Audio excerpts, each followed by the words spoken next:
Hi, everybody. Welcome to Coach's Playbook with Paul LaPolice. I can't believe we're here. It is Grey Cup week. So a couple of things we're going to do. The East and West teams, we're going to break down both teams that are in the Cup, what they did in the finals. So Winnipeg's offense and Winnipeg's defense will be a breakdown. Same thing with Toronto. We'll also take a look at the last time these teams have played each other, and just there should be a lot of content to talk about and show you throughout the course of the week. So make sure you see it all.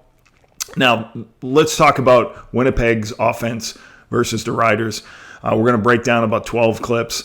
Zach Collaros, the biggest thing he did is, once again, protected the football. He's been able to make sure that he throws touchdowns but not interceptions. 4 touchdowns this game, 300 yards passing. Kenny Lawler got 3 of those touchdowns, 177 yards. I thought early in the game when the Riders were worried about Brady Oliveira, I thought that they did a good job. Buck Pierce and his staff did a really good job of taking shots and, making sure that they kept balance in their offense. It wasn't just, you got to stop Brady, And they certainly hurt Saskatchewan's zone defense and Saskatchewan's played tremendously defensively, gotten a bunch of takeaways this year, but they got caught looking in the backfield a couple of times and got run behind. So we'll take a look at some of those things. As we put all our stuff out this week, make sure you're watching. Please subscribe to the page. It's going to alert you as we're posting new stuff. We plan on posting stuff after the season too. So please subscribe, and let's open the playbook on the West Final Winnipeg offense.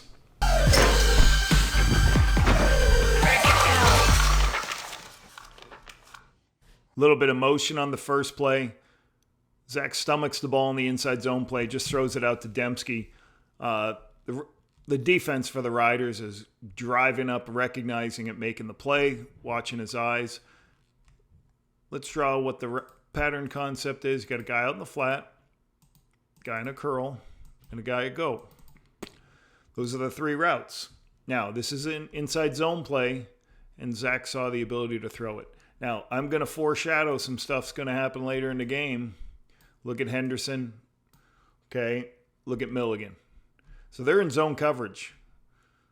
He's a deep third player. He's a deep third player. He's a deep third player. He's a low player, but he also, if he gets 2 verticals, he has to go deep.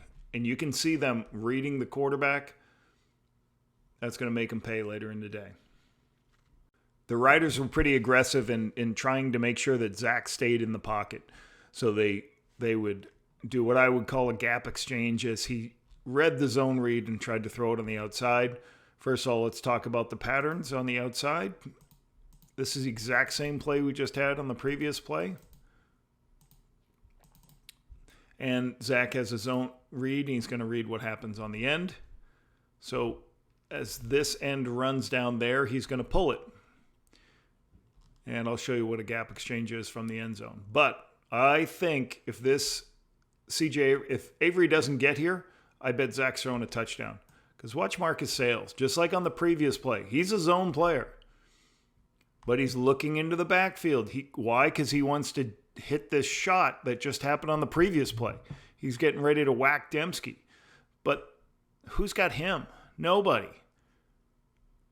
So that's why these guys really do a good job of playing up for the Riders, but they're looking into the backfield too much. If you watch it from here, so Avery's job is to, when these 2 guys go to block to him, then he goes this way. So it's called a gap exchange. So he's trying to play contain on Zach. That's why the ball's got to go out to Dembski. But good pursuit. The thing the Riders do, they run to the football very well. Beautiful touchdown to start the game. Kenny Lawler across the field. Okay, basically looks like he's wide open. Let's go through what's happening. All right, you have a post in the middle of the field. You have a real skinny post here. You have what's called a climb route, or I would call a climb route, a guy getting across the field. The tailback after the fake's going to get in the flat. So how you read this is you could be going 1, 2 to 3, and you would activate, if there's no free safety, this throw in the middle of the field. So what happens is Marcus Sayles is man-to-man, but Kenny goes on such a radical release. Now Marcus is trying to get over the top of it, and Revis is right here. So Rivas recognizes Lawler going across the field. He's trying to figure out whether to stay over the top or go with him. He starts running with him, but he's even still looking in the backfield. So easy run because Sales gets leveraged and Rivas just can't stay with him. So how does this happen? All right, what I want to show you right here is this. The defensive linemen in the game. Carney, Brown, Johnson, Saunders, Lanier. They got 5 defensive linemen in. They got their 3 linebackers, so they took the free safety out. Why did they do that? Because they're matching personnel. What does that mean? That's a tight end. That's an extra offensive lineman, and so is that. So this is a heavy run look for the Bombers. So this is great game planning by the Bombers offense. Show a heavy run look, make them change personnel, throw the ball downfield. First thing a defensive back can do is have your eyes into the backfield. It helps sometimes when you want to make a play, but you are going to get beat sooner or later, and that's what happens right here on this play. Henderson, I showed it the first 2 clips. Like, he is all about being in the backfield. Well, this is Zach stomachs the ball, so that gives it a zone read look, and here comes Dembski. He's already done this twice in the game and caught 2 passes. So this looks very similar to the previous plays they've been running. But watch Henderson right there. He's not backing up. And Kenny Lawler's got a waggle and he's running right by him. So he's thinking, I'm going to make a play on that short throw like I did the first play of the game. And this time Zach has a little bit of a pump, like play action, pump, throw it up. That's what you do when DBs look into the backfield. Man, I love me some Nick Dembski. Watch Dembski here taking the top off the coverage, open it up for Kenny Lawler on the easy touchdown here. So you talk about this all the time with guys. Your job is, there are sometimes your job is to clear out zones for your teammate. And I can see Dembski knows that that's his job on this play. He's going to run up, and his job is to take this quarter player away. So he's just going to run right through the shoulder of that player and get him as high as he can. Kenny Lawler's going to come behind, and then he's going to slip into that space, and they're going to put somebody in the flat. This is, once again, what I would call it's a vertical stretch in the middle of the field, but it's also what I would call a middle open concept, where you're going to run him out of the way and then throw it here. Well, you would say, well, there's got to be a free safety, right? And I'll show you in a second. The free safety moves this way because of the quarterback, and they take a receiver and run him this way. Zach puts a perfect ball to Lawler. Nice touchdown. Now, so let's watch Zach. See his eyes? Right here. He's going this way. So he moves the safety. Lacumbo goes about 4 or 5 yards that way, and then Zach just knows where he's going with the football for the nice play. Great execution of the touchdown. Watch it from this angle. So he drifts this way with Zach's eyes. His job is to cancel him and take him through there, and then Kenny's going to show up in this space right there over the top. That linebacker moved because of the back. Nobody there. Great touchdown. Terry Wilson on the short yardage play. Why is everybody standing up at the line of scrimmage? Because you're covering every gap. That's why teams put tight ends and extra receivers just for this reason. Somebody's not aligned in the right gap. Terry Wilson makes him pay with this huge play. So when you're on quarterback sneaks, so it could go right there, it could go right there, it could go right there, it could go right there, it could go right there, could go right there, could go right there, or right there. Now watch what happens here. I'm going to add a cup. It could now go there, or could go there, or there now. So you're just trying to create as many spaces for the defense so they don't know where it's happening. This is what's called an off-tackle wedge, where it's going to hit right there, and he's just going to skate and find the first space. But what happens is Marcus Sales gets a little bit too wide, and Wilson's able to break off it. You can see right there. Okay, Sales is going, he's just going a little bit more upfield instead of flat. Okay, great dent by the defense right here. Brady does a good job. Everybody collapses inside because they think the ball's going to spill that way, and he keeps his feet and goes and breaks outside. And when you don't have any help at the second level, you're chasing it from behind him. That's why he gets the big yardage. Zach is so good at the quick throws when he recognizes coverage. You can see how quickly he gets this to Dembski for the touchdown, as they try to pass stuff off. I'm not sure what they're trying to do here in a coverage. I guess they're trying to play zone from this area of the field, and Zach sees it immediately and goes, well, what is the scheme they're running? This is a shovel play. So you say, what is a shovel play? Well, these guys he's going to take off and go like this, and Zach's just going to take off this way. And if the end goes to Zach, he's going to pitch the shovel. Or if the end stays in with the shovel, he's going to either throw it or he's going to run it. So you can see it right here. They don't block the end. They work towards this player up to there, trying to block all these spaces, and then it's just what's called an upside down option. So he stays inside. Now Zach goes and throws it. And he sees Dembski immediately wide open, so he just throws it quickly.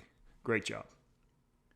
Huge run for Brady, but awesome blocking at the point of attack and at the backside to spring Brady on this explosive run. Then Brady uses his balance. The physicality is excellent here.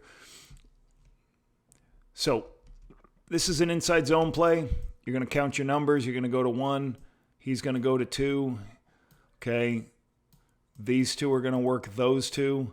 He'll stay on this one by himself. All right, that's how it starts. Brady's going to aim for the butt of the center and either hit it this way or bounce it back. Now I bring a couple extra guys coming across, and I believe this is Clarcius. Watch him. He takes a defensive end who's unblocked, and he blocks him and widens him out. Boom. That gives Brady a crease. Dobson has penetration, but he just washes it down the line of scrimmage. Brady sees that color. Stanley gets up on Thurman, and he just follows it and gets north-south. Great patience, great run. One of my favorite throws of the game. Good recognition of what the defense is doing to you. Let's show you what the concept is. So a lot of teams in our league have been running this play all season long. So they go up this way, and then they bench it out to the sideline. So it's about a 15-yard bench to the sideline. And this player usually comes up to 5 and then goes out underneath. And if you see that corner drive down, you throw to this area of the field right there. But what happens is, watch this corner. He's watching Zach, and he knows that route happens. So he's sitting... He's playing off, waiting to stay in that area of the field. And I like the little change that Winnipeg did. So instead of running the guy in, they ran him out. And then he returned him back inside. So why is that good? I think it freezes him a little bit, but the biggest thing, it gets you time away from the Will linebacker. So what happens is, it's actually the Mike because the Will blitzed, but as he goes out and comes back in, look at that huge hole. Why? Because he's playing the deep route. He's inside. So that's an easy throw for Zach. Good recognition by him. Especially, he knew it's zone. This is the throw. That's going to be the dead spot in the zone. 2nd and 10. Take your drop, make a decision, throw quickly. And then receivers can get first downs even on 2nd and 10 if you get it in their hands quickly enough. So this is what's called empty. They've emptied out the backfield. So you got Brady here underneath, who's very good with the ball in his hands. So Kenny Lawler's going to run up here, and he's going to kind of bend into this space. We're going to get a go route on the outside. And Brady's going to kind of be on an option underneath, if you can see. He's going to just stay in this dead spot right underneath here. And if he expanded, you would throw to Kenny. If he stays inside, you throw outside. And the corner has to go high because there's a vertical route right here. So you're just kind of saying, all right, if that guy's going to be high and that guy stays inside and that guy has to be high, there's nobody in this space, and that's what happens. And Zach throws it so quickly, Brady can recover and get the first down. So let's see. He's looking to the right a little bit, but he gets off it immediately, throws it underneath. Brady does his thing. Let's take it from this angle. It's way easier to see when you see this coach's angle here. So if the farther this guy goes in that direction, the more you throw in here. But if he wants to be an inside player of this one, he's a deep player, and this guy's going deep too. The corner has to respect that. You just give too much space for Brady Oliveira. Kenny Lawler, Zach Collaros on point. Good throw on the vertical stretch for a touchdown.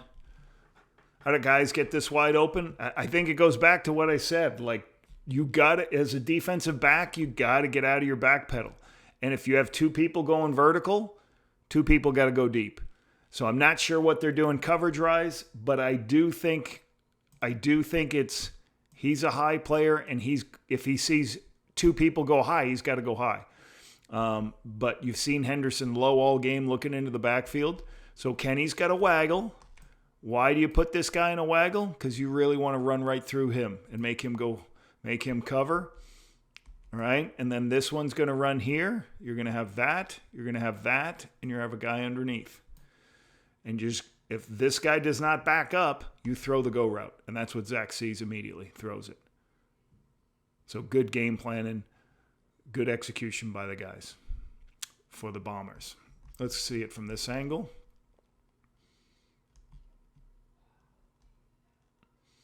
Okay, so he's on a go route.